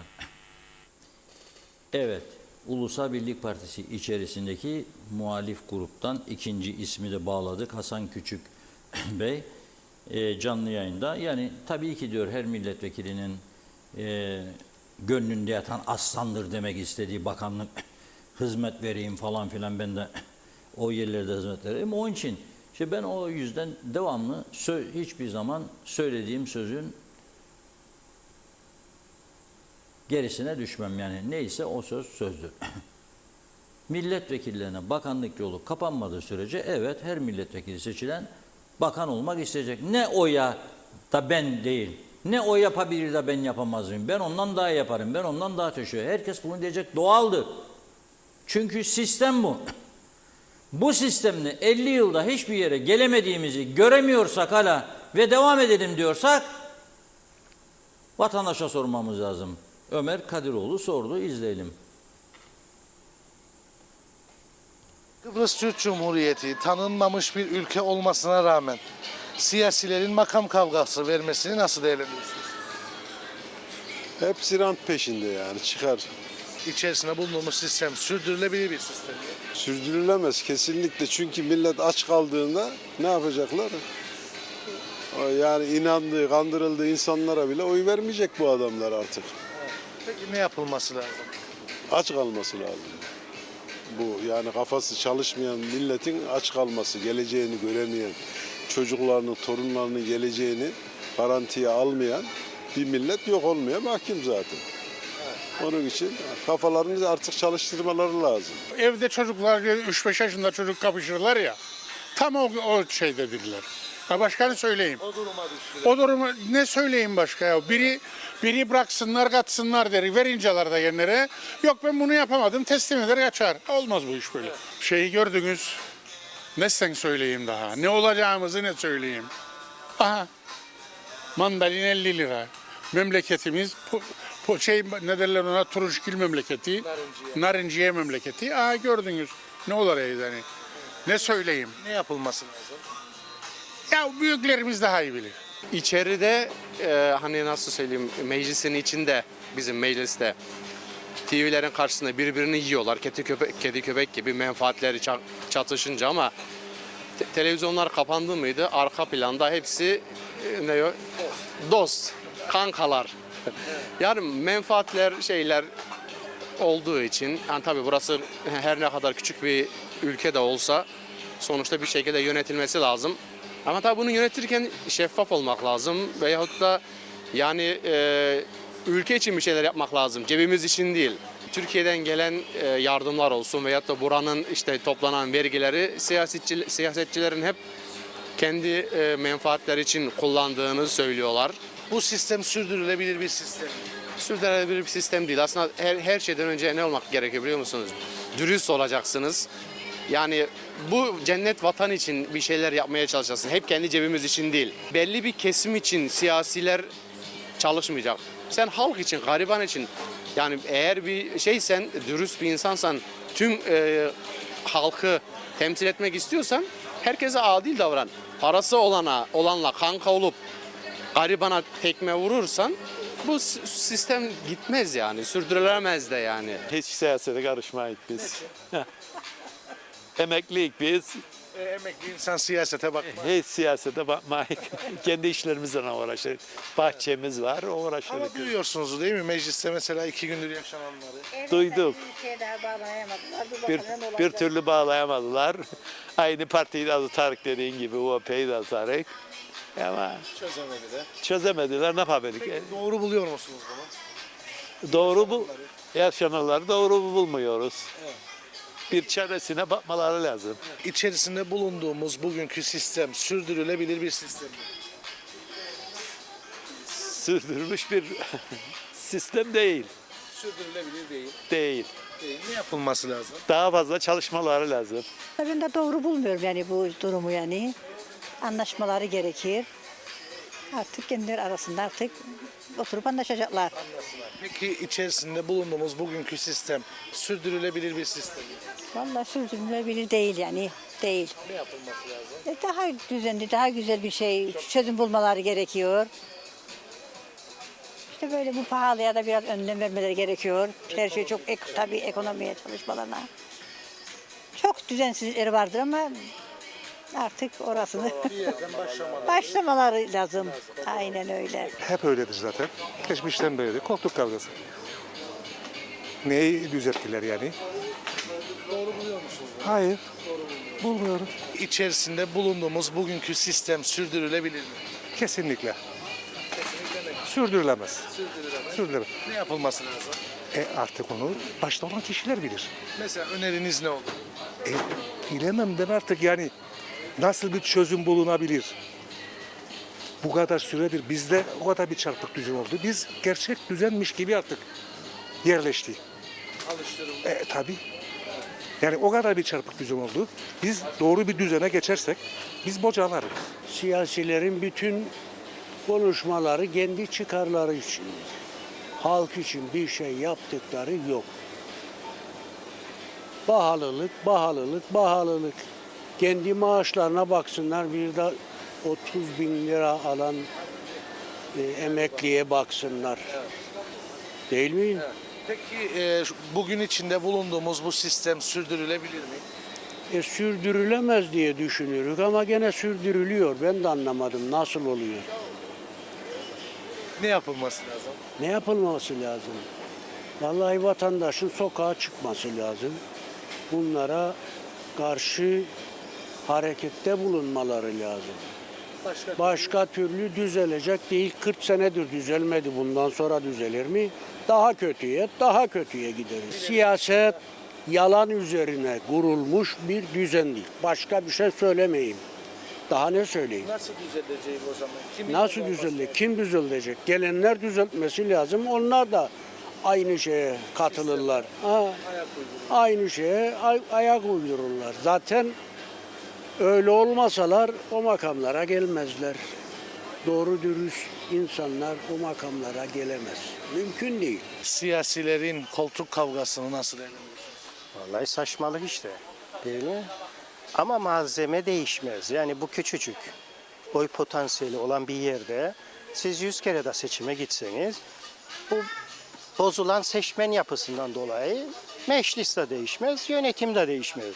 Yani bunun değiştiği bir taraf yok. Ama halk sıkıntı, yakınır. Peki bugün içerisinde bulunduğumuz sistem sürdürülebilir mi? Hayır. Ne yapılması lazım? Ben 1996'da başkanlık sisteminin tartışılmasını istedim. Tamam. Geldiğimiz noktada yeni öyle cılız sesler çıkar. Bunda da bir şey yok yani. Günlük günübirlik. Yapı tamamen değişmesi lazım. Profesyonel atanması lazım. Ama seçmene bağlı.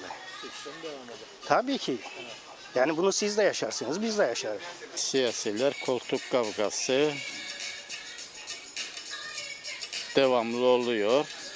Koltuk kavgasını bıraksalar da biraz etrafından ilgilenseler, halkından ilgilenseler daha iyi ederler. Daha güzel olur diyorsunuz. Daha güzel olur. Peki bugün içerisinde bulunduğumuz sistem sürdürülebilir mi? Hayır. Ne yapılması lazım?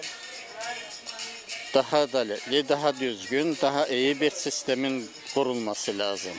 Adaletli bir sistem kurulması lazım. 50 yıldır kavga yaparlar. 50 yıldır kavga yaparlar. En sonunda yılan gibi düşer, oturur, tamam der, benim orada. Ana vatanımla iyi giden bir parti, her kim olursa olsun yanındayım. Evet. Ama ana vatanımla el ele tutmuyorsa, isterse melek olsun. Sistem olarak öyle kuruldu, öyle gidiyor ama değişmesi lazım. Ne yapılması? Zamana göre. Mesela ne yapılması lazım? Türkiye gibi olması lazım. Türkiye'nin hükümet düzeni gibi. Başkanlık sistemi. Evet. Tabii başkanlı bir kişi söylesin, yapsın, gitsin. Ama iyi ama kötü. Siyasilerin koltuk kavgasıyla ilgili neler söylüyorsunuz? Bitmedi. Bence bu halk bunu kabul eder yani. Haklıdır. Halka göre siyaset. Layık yani. Her toplum kendi layıkıyla yönetilir zaten. İçerisinde bulunduğumuz sistem sürdürülebilir bir sistem. Hayır. Ne yapılması lazım? Ya Kıbrıs'ta bir anlaşma olacak ya da erken bir seçim olacak. Başka türlü çözülmez. Bir meclis başkanı seçecekler, daha seçemediler. Yani o konuda biraz tedirginiz yani hükümetin neler yapmak istediğini, ne yapmak istediğini daha doğrusu. Yani beklentideyiz şu anda. Şu anda sürdürülebilir bir sistem mi? Tabii ki bunu zaman gösterecek. Yani şu andaki koltuk tartışması yüzünden herhangi bir sistemin öyle uzayacağı görünmüyor. Ekonomik durumunuza bakın. Bakın şu anda benim 5 tane çocuğum var. Neler alıyorum bakın. Benim aldığım maaştan çocuklarıma şu anda düşünüyorum. Kara kara okula gideceklerinde neler alacağımı düşünüyorum. O zaman Evet. Değil yani. Şu anda değil. Yani şimdi değil diyorum ama bir dahaki gelecek olan hükümette aynı olmayacağı diye bir kayda yoktur tabii ki.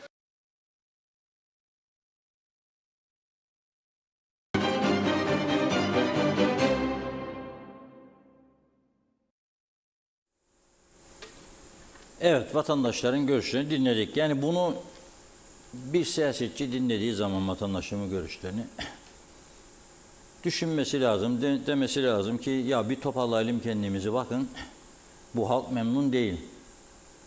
Bir şeyler yapmak lazım. Ne yapmak lazım? Bunu herkes aslında biliyor. Yani öyle 6 ayda bir, senede bir, 2 senede bir hükümet değişiklikleriyle bu iş çözülemez. Bir. İki, milletvekillerine bakanlık yolu kapanmadığı sürece bu ülke teknokrat kabine kurulmadığı sürece çözülemez. Bu işin en önemli yanlarıdır. Bunu değiştirebilirler mi?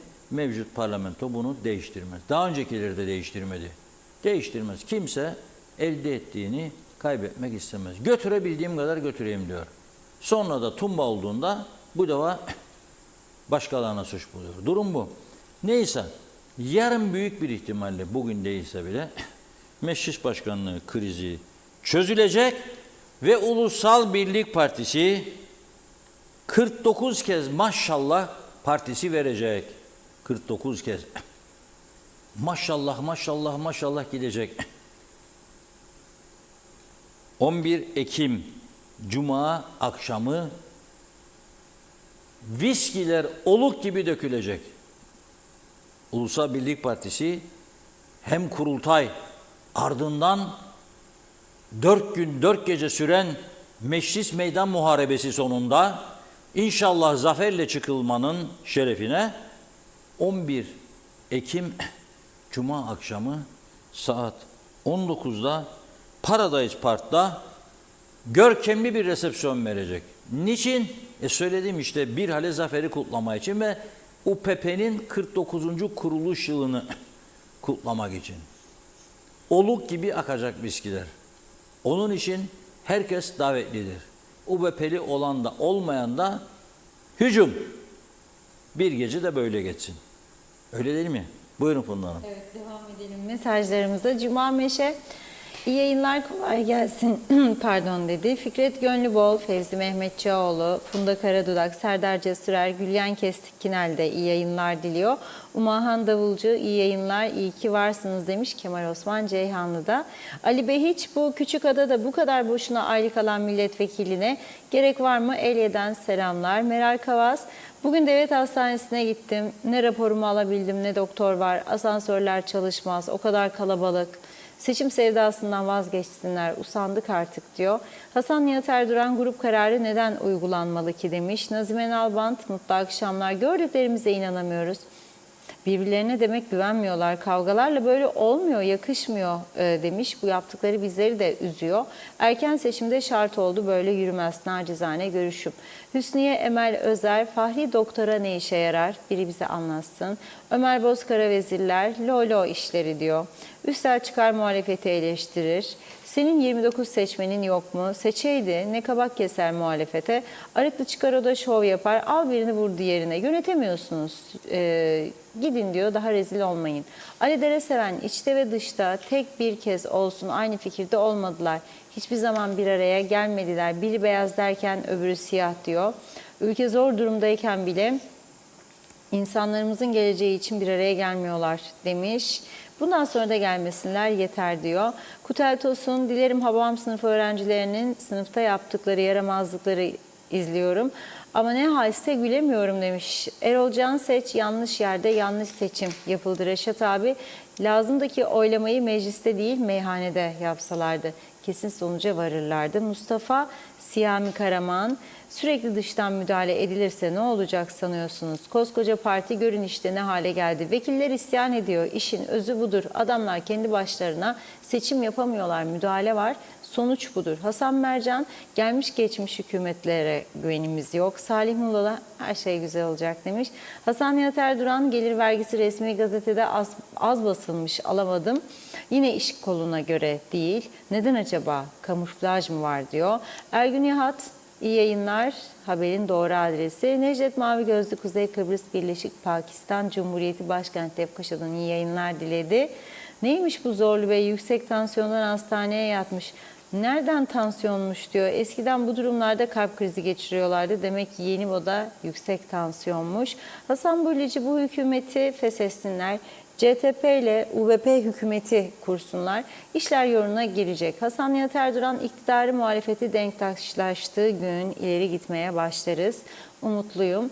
Ömer Bozkara, vezirler Türkiye vali yollasın diyenlere sesleniyorum. Türkiye önce kendi siyasetini düzeltsin, buraya karışmasın, burası düzelir. Salih Muğla'lı, dünya yandı, allem gallem oldu, bizde seçimlere devam. Oral Beyaz, dış güçler telefon konuşmalarınızı engelliyor galiba demiş. Evet, İsmet İzel 5G geldi yazdı. Ömer Bozkara, vezirler benim de tansiyonum çıkıyor bu halka karşı, %50'sine karşı. Mehmet İnancı, bunlar kendi hastanelerine güvenmiyorlar yazdı. Mustafa Kombo, bu hükümeti o koltuklara halk seçip de koydu. Onlar ne yapıyor? Halkı maskara ediyor. Bunların peşinde mi koşturacağız? Kesinlikle koşmam Reşat Bey demiş. Ali Dereseven, meclis başkanını seçmemek için inatla birbirlerinin önünü keserek ülke hızla kaosa sürükleniyor. İnsanlarımız uzun tatilden sonra hizmet beklerken yine büyük hayal kırıklığı. Cumhurbaşkanı nerede, ne yapıyor böyle bir zamanda demiş. Mehmet İnancı, yandık Reşat Bey, yandık. Ülke elden uçtu gitti. Kimin umrunda? İsmet Ezel, vatan millet Sakarya demiş. Kimler veto etti, kargalar mı diyor. Meclis madem ki kapatılmadı, neden çağrı gerekir? Cihan Taşçı, bıraksınlar artık koltuk savaşlarını. Ülke vatandaşın durumu ne halde? Hiçbirinin umurunda değil diyor ve demiş ki 29 vekili olan kim? 19+2 olan muhalefet Kutlu Evren'e sonuç olarak 26 red nasıl verebilir? Mecliste demokrasiyi sağlayamayanlara vatandaş olarak bizler nasıl güvenelim? İbrahim Can, 2 gündür yaşanan komedi bize müstahak demiş. Bu toplumla alay ediyorlar. Erkan Kaya, 3. Dünya Savaşı var deyip kapımızda sıkıntı var deyip domatesi 100 liraya satın alacaksınız diyorlar. Turgay Gezen, hukukçu olan vekil bile tüzüğü ihlal eden davranış içine girebiliyorsa bu partinin politik vizyonu bireysel çıkardır. Günün sonunda çıkarların zarar görmemesi adına birlik, beraberlik mesajları vererek yola devam edecekler. Mehmet İnancı, bence bu siyaset yapmaya çalışan yaşlı vekiller dua edip evlerine çekilmeli, torunlarına bakmalı, usandı bu halk diyor. Genç siyasetçiler sahneye çıkmalı. Hasan Nihat Erduran, kapalı oylamanın parmak izi olmaz. Vekil hür iradesini kullanır, kendi partisine de muhalefet etme hakkı vardır demiş. İsmail Bükülmez, Dervişeroğlu'ndan sonra UBP'nin başına başkan geldi ama lider gelmedi. UBP'nin düştüğü duruma bakın demiş. Çok üzgünüz. Ali Makaryos, gene memleketin durumu zavazingo. Delinin biri kuyuya taş attı, 29 akıllı çıkartamadı diyor. Cemile Hacı Musa Soyal, 11 Ekim'de kuruluş yıl dönümü resepsiyonu veriliyor UBP, şaka gibi diyor. Memleket yanar, parti darmadan, neyin resepsiyonu anlamadım. Salih Kanal, pazarlıklar yapıldı, belli ki herkes payını aldı, sorun çözüldü demiş. Evet, Cihan Taşçı, meclis ve sistem komple değişmezse zihniyetler değişmez. Mevcut sorunlar çözülmeyeceği gibi artarak devam ediyor. Vatandaş üzerine düşeni sorgulasın. Ben bu yönetimi hak ediyor muyum diyor. Mehmet İnancı, Kıbrıs, Londra ve daha birçok ülkede Türkler şu anda gündem özele kilitlendi. Belginaz Kocatürk, engelli maaşları, asgari ücret farkı verilmedi demiş. Yüce Meclis'tekilere duyurur musunuz diyor. Oktay Değirmencioğlu, yüzü kızarmadan oylamada evet verdim diyen vekile ne kadar güvenilebiliyor? Yazık demiş. Yüksel Öner, 284 bin lira güzel para. Dünyanın hiçbir yerinde neredeyse 8 bin euro alan vekil, 8 euro alan vekil yok. Sosyal yardım alanlara neden asgari ücret farkı yatmadı? Hükümet salona gelir gibi geleni yutuyor demiş. Bakıyorum Ramazan Çelik de iyi akşamlar dedi, iyi yayınlar diledi. Bakıyorum farklı isim var mı? Süremizi tamamladık. Abdurrahman Albayrak, hepsi yemeği içmeyi düşünüyor zaten. Reşat Bey, halkı düşünen yok demiş. Evet, zannediyorum tamamladık. Çok teşekkür ediyoruz. Buyurun. Evet, çok teşekkür ediyoruz. Dünyanın birçok ülkesinden gerçekten Mehmet İnancı'nın yazdığı gibi bizi izliyorlar. Bangkok'tan bile bizi izliyorlar. Şu anda mesaj gönderenler arasında Ramazan Deniz Bey var, gördüm. Bangkok'tan izliyorum diyor. Önemli olan tabii güncel konuları doğru, tarafsız bir şekilde sizlere aktarmaktır. Biz bunu yapmaya çalışıyoruz. Kıbrıs'ın gerçekten çok önemli sorunları var. Bugün Cumhurbaşkanı toplantı yaptı sarayda. Çünkü 15'ine az kaldı artık sahili. Geriye sayım başlayalım. New York'ta çok önemli ve özel bir yemek olacak. Birleşmiş Milletler Genel Sekreteri herhalde iki toplum liderini geliniz buyurunuz, size çok güzel bir pirzola hazırladım veyahut da bonfile yaptırdım yahut da ne bileyim balık menüsü hazırlattım. Yiyin için ondan sonra binin uçağa geri gidin diye çağırmadı herhalde. Yani bunu hepimiz de biliyoruz. Bir şeyler konuşulacak. Ateşin üzerine tencere konacak. Pişirilmesi ne zaman Allah bir göreceğiz. Bir yığın önümüzde sorun var. Bu arada müzakereler başlarsa ve o süreçte bizim işte toparlanmamız gereken birçok konu var. Bu arada emlak meselesi devam ediyor. Alman vatandaşı Eva Hanım'ın avukatı tarafından mahkemeye yapılan itiraz Rum Mahkemesi'ne reddedildi. Eva Hanım 17 Ekim'de Ağır Ceza Mahkemesi'nde yargılanmaya devam edecek. Ama bugün Rum basında önemli bir itiraf daha var. 25 yaşında bir İsrail vatandaşını tutuklamışlardı ama ismi gizli tutuluyordu. Bugün Rum basını ismini de verdi. Yazan Saraj Eldin, 25 yaşında İsrail vatandaşı, sadece bir evin satışına aracılık etmiş. Genç bir adam geldi, burada yaşamaya başladı. Evlendi birisiyle veyahut da kız arkadaş edindi. Bu işler de yapalım dedi. Sonra memleketine uçacağında havalanda yakalandı. O da cezaevinde teminatla serbest bırakıldı. Dün mahkemeye çıkarılmış, bugün okuyoruz Rum basınında. Avukat tutacak parası olmadığı için tek başına gitmiş mahkemeye ve demiş ki bana bir avukat lazım. Devlet bana bu konuda yardımcı olsun, avukat bulsun. Onun duruşması ise ne zaman yapılacak? 7 Kasım'da yapılacak. Simon Aykut var, Eva Hanım var, ismi açıklanmayan 2 tane Macar kadın var ve yine İsrail vatandaşı Yazan Saraj Eldin var. Mülkiyet konusu da çok önemli. Bakalım bu emlak sektörünü nasıl etkileyecek? Bugün bu kadarla noktalıyoruz. Yarın inşallah, maşallah, bu akşam herkes dua etsin. Zorlu Bey ve Ali Bey için Allah sağlık, afiyet versin. Taburcu olsunlar.